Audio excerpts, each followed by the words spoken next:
রবীন্দ্রবাবু, সামান্য বিরিয়ানি খাওয়া নিয়ে এই পরিস্থিতি, জোকস অ্যাপার্ট, কিন্তু বলতে এখানে ইচ্ছে করছে যে বিরিয়ানি খেতে গেলে কি তাহলে বোমা ফ্রি? কারণ যেভাবে মুড়ি মুরকির মতো বোমাবাজি হয়েছে, সেখানে বোতল ছোড়া হয়েছে, মাত্র 2 জনকে পুলিশ গ্রেপ্তার করেছে। আর ওই সময়টাতে পুলিশ কোথায় ছিল? এত বোমা আসছে কোথা থেকে? লড়াইটা তো বিরিয়ানির নয়, লড়াইটা হচ্ছে এলাকা দখলে।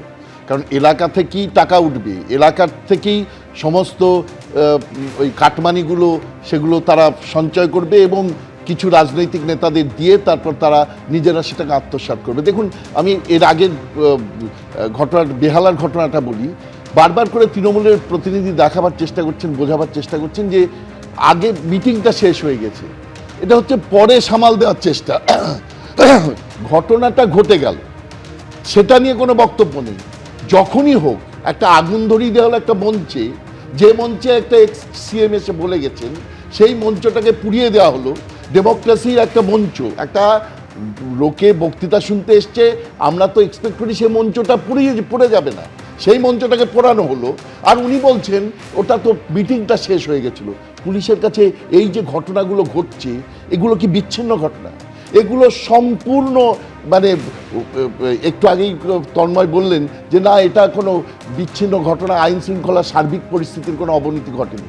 আইন শৃঙ্খলার সার্বিক পরিস্থিতির অবনতি যদি না ঘটে থাকে, তাহলে এই রকম এত পরিমাণ বোমা মুহূর্তের মধ্যে বেরিয়ে চলে আসলো।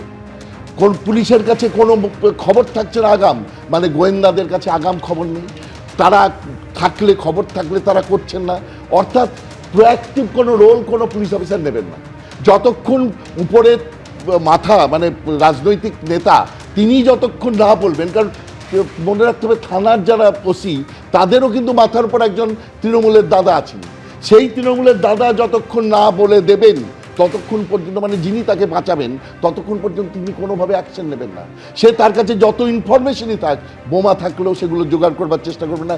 কতবার মুখ্যমন্ত্রী বলেছেন বোমা সংগ্রহ করবার জন্যে রাজনীতি। এই বোমা যদি এখন দেখা যায়, তাহলে ভাবুন 26-এর ইলেকশনটা কি হতে চলেছে।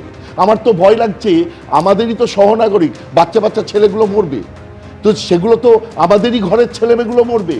তো এই কি চলছে? এটা একটা রাজনীতির মঞ্চ জুড়ে এই সহিংসতার দাপাদাপি, আর সেখানে আইনের পথে চলবে। আপনি দেখুন কুণাল ঘোষ মুখপাত্রের কথা বা ওদের যে কোনো মুখপাত্র, আইনের পথে চলবে, এটার খবর ছিল না।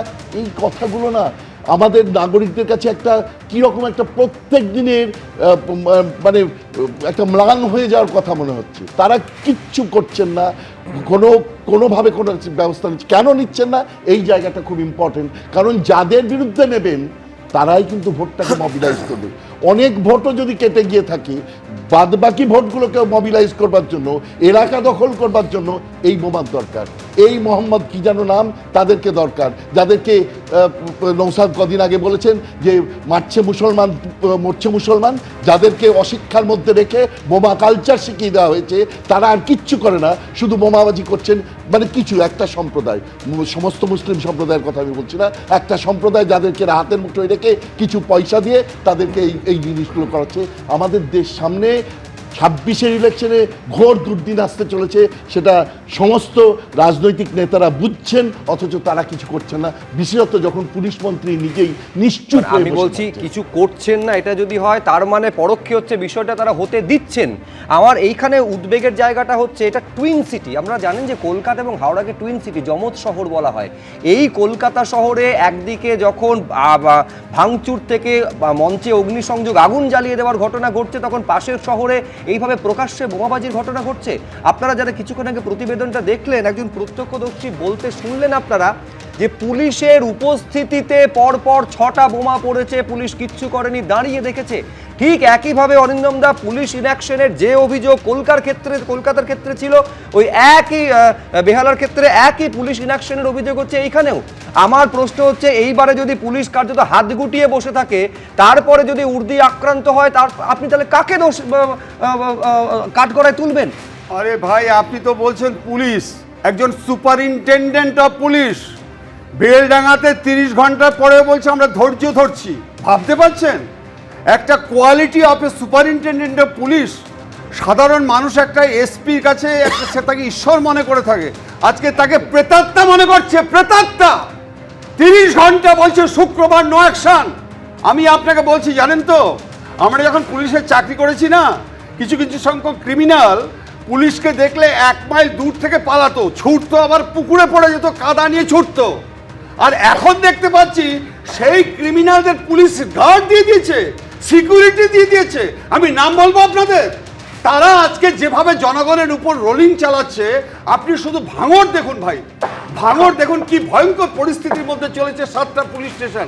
আমি শেষ করছি আপনাকে একটা না, কথা কিন্তু বলি। পুলিশ খুন হতেও আমরা দেখেছি। না, আমরা দেখছি না, আমি আপনাকে বলছি এই যে কেসগুলো হচ্ছে, এই যে কেসগুলো হচ্ছে, তদন্তগুলো দেখুন। 2021 সালের পরে হাইকোর্টের নির্দেশে 55টা কেস আজকে কেন্দ্রীয় সংস্থাকে দিয়েছে, বিকজ আজকে তদন্ত নামে আজকে প্রহসনের সৃষ্টি করেছে। একের পর এক তদন্ত করে বলবে, আরে ভাই, মানুষ যদি কাঁদে, অসহায় মানুষের চিৎকার, সে আজকে আপনাকে ডাকছে না, সে আল্লাহকে ডাকছে আর ঈশ্বরকে ডাকছে। সেখানে যদি আপনি যান বলছে বিজেপির চক্রান্ত, সেখানে যদি যান বলে আপনি কংগ্রেসের চক্রান্ত, সেখানে যদি যান বলে সিপিএম এর চক্রান্ত, তাহলে যাবেটাকে? তুমি পারছো না কন্ট্রোল করতে। মানুষ যদি আজকে সেবা প্রতি মানসিকতা নিয়ে তার পাশে যায়, তাকে তুমি চক্রান্ত বলছো। এটা চলতে পারে না। আমি আপনাকে আরেকটা বলছি, যে দিনের পর দিন যে কেসগুলো হচ্ছে, আমি আপনাকে পরিসংখ্যান দিয়ে বলতে পারি যে দেখুন, আজকে সুব্রবাবু, বাবু, যে ভোট পরবর্তীকালে মিস্টার কপিল সিব্বল, দর্শক বন্ধু শুনে রাখুন, কিভাবে আমাদের বোকা বানাচ্ছে। মিস্টার কপিল সিব্বল সুপ্রিম কোর্টে হলফনামা দিয়ে বলেছিল, মিলর্ড 1429 খানা কেস স্টার্ট হয়ে গেছে। আচ্ছা, তাহলে কি হচ্ছে? এফআইআর নেমড হয়েছে 8852 জন, অ্যারেস্ট হয়েছে কত? 5154 জন। আপনি বলতে পারেন এটা কোন ঘটনার জন্য? এটা 2021 পরে ভোট পরবর্তী হিংসায়। আচ্ছা, পোস্ট পোল ভায়োলেন্স। ওই আপনি নিজে দাঁড়িয়ে বলছি, আমি আপনাকে নোট দিয়ে বলছি, আপনি সন্দেশখালী ঘটনাটা শুনুন। আজকে mister advocate general government of West Bengal high court বলছেন যে মিলর্ড, আজকে কেন্দ্রীয় সংস্থাকে দেওয়ার দরকার নেই, কারণ সন্দেশখালী ইস্যুতে 42টা কেস হয়ে গেছে। অরিন্দমবাবু কিছুক্ষণ আগে চক্রান্তের কথা বলছিলেন না, সত্যি কার চক্রান্ত, কারা চক্রান্ত করছে আমাদের জানা নেই, কিন্তু বলি কারা? সেই সাধারণ মানুষ। দেখুন, 45টি আসনের নন্দীগ্রাম 2 ব্লকের এই রানীচক সমবায় সমিতির নির্বাচন, যেখানে গতকাল 27টিতে তৃণমূল সমর্থিত প্রার্থীরা জয়লাভ করেছেন। আমরা কাথির ঘটনা জানি, একেবারে কেন্দ্রীয় বাহিনী সেখানে উপস্থিত থাকার পর সেই সমবায় নির্বাচন হয়েছিল, সেই ঘটনাও জানি। কিন্তু তারপরেও সুমনদা, এই প্রশ্নটা রাখতেই হয়, এটা কোনো পঞ্চায়েত নির্বাচন নয়, লোকসভা বিধানসভা তো ছেড়েই দিলাম, তারপরেও সমবায় সমিতির নির্বাচনে অশান্তিটা আটকানো যাচ্ছে না? না, বিরোধী দলনেতা তো ভয় পেয়ে গেলেন কেন? আপনি ভাবুন, একটা রেসপন্সিবল বিরোধী দলনেতা ওখানে গিয়ে বলছে হিন্দুদের বাড়িগুলোকে আলাদা করুন। আপনি এটা আমাদের একটা ধর্মনিরপেক্ষ সংবিধান নিয়ে চলি, এটা সারা পৃথিবীর কাছে ভারতবর্ষের গর্ব। আজকে একটা নন্দীগ্রামে তার যে নিজের বিধানসভা ক্ষেত্র, সেখানে গিয়ে বলছেন হিন্দুদের বাড়িগুলোকে আলাদা করুন। আজকে এই কথাটা বলতে পারেন, উনি তো প্রকাশ্য মঞ্চ থেকে বলেছিলেন যে প্রধানমন্ত্রী সবকা সাথ সবকা বিকাশ, এটা আমরা চাই না, আমাদের সঙ্গে যারা আছে তাদের পাশে। এই ধরনের উস্কানি এবং এই ধরনের সাম্প্রদায়িক বক্তব্য বারবার আমরা বিরোধী দলনেতার মুখে শুনছি। এই বিরোধী দলনেতা আদর্শ দলনেতা নন। উনি ভারতবর্ষের, বিশেষত বাংলার যে আর্থসামাজিক যে পরিস্থিতি, সামাজিক কাঠামো, সেই সামাজিক কাঠামো সম্পর্কে তিনি একেবারেই অজ্ঞ। ফলে খুব স্বাভাবিকভাবে এই প্রশ্নটা কিন্তু বারবার ধরে উঠবে। আপনি বলছিলেন না একটু আগে, কোথায় একটা আলোচনা এলো যে কেন্দ্রীয় সংস্থাগুলো, আরে কেন্দ্রীয় সংস্থা 19 থেকে 24 পর্যন্ত ইডির 911টা কেস নিয়েছে, 42টায় সেখানে শাস্তি হয়েছে।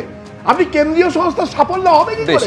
পশ্চিমবঙ্গ থেকে তো ইচ্ছাকৃতভাবে রাজনৈতিক উদ্দেশ্যে কেন্দ্রীয় শুভেন্দু অধিকারী যে কথাটা বলেছেন একদম ঠিক কথা বলেছেন। কারণ 2021 সালের সৌগত রায়, তার ভিডিওটা নিশ্চয়ই এবিপি আনন্দর কাছেই আছে। শুভেন্দু ওখানে জিতবে কি করে? ওখানে তো 30% সংখ্যালঘু আছে। বক্তব্য সৌগত রায়। যাই হোক, কুণাল ঘোষ এত বড় বড় লেকচারবাজি মারছে, খুব সম্ভবত উনি বোধহয় বেলেঘাটা বিধানসভার লোক। আগে উনি বেলেঘাটার বিধানসভার টিকিটটা নিয়ে লড়ে দেখান। এবিপি আনন্দ, এগিয়ে থাকে, এগিয়ে রাখে।